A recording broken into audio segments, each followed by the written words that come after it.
So a really awesome guy just asked me a great question, and what's going on with him is that he's continuously getting the wife objection. Guys are saying, you know what, I need to check with my wife, then they're splitting, and he never hears from them again, right? He never follows up, they don't contact him back, and they're certainly not picking up the phone to call him back saying, let's get going. So how is it that you handle this? Well, the best way to handle any objection period is to handle it before you ever get it, right? So one of the things that this guy has is he has an intake form, right?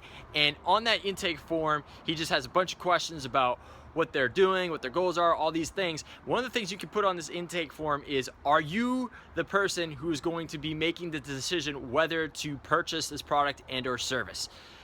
And if they say, yes, I am the main person that is going to be doing that, then awesome, all right? So you've gotten rid of the wife right there most of the time, right? If they say no, then say, great. Who is it that we need to get on the phone at the same time so we can have this conversation to see if this is a good fit for all of us, right? Just get them there. If it's not on the phone, this guy's primarily closing people on the phone. If it's not on the phone, get them all there in person so you can all have a meeting together to decide and find out if this is a good fit. So then when you go into the actual sales process, you're on the phone, you're talking face to face, and they give you the wife objection, but they've said they're the only stakeholder, call them out on that. Say, look, here's the deal.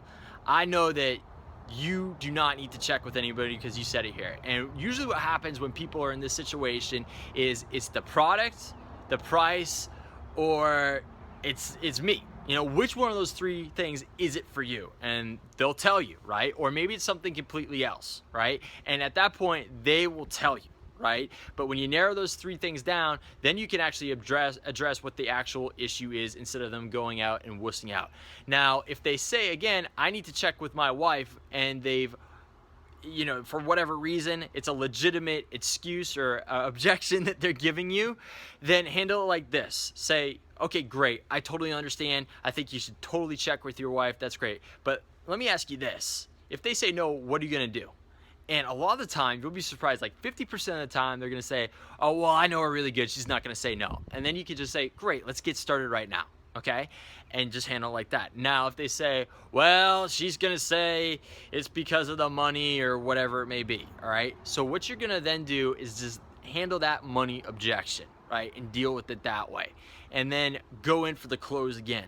Now, if you can't close and they generally need to talk with the wife, then say, great, let's all get on the phone, set up an exact time right then and there for all you guys to get on the phone and or in person if you're doing it in person, and handle it like that. So those are the various ways that you can handle the wife objection. There's some other things you can do in there, but in general, if you put those things to use that I just talked about and apply those things, it's going to handle a lot of those wife objections. It's going to handle a lot of them before they come up. And that is the best way to really handle any objection. But all those things that I said right there work. There's some additional things you can do as well. If those don't work, let me know and I'll tell you how to handle those. So this is Kerry Sullivan with another howtokickassensales.com tip of the day, and I'll see you on the next one. Bye-bye.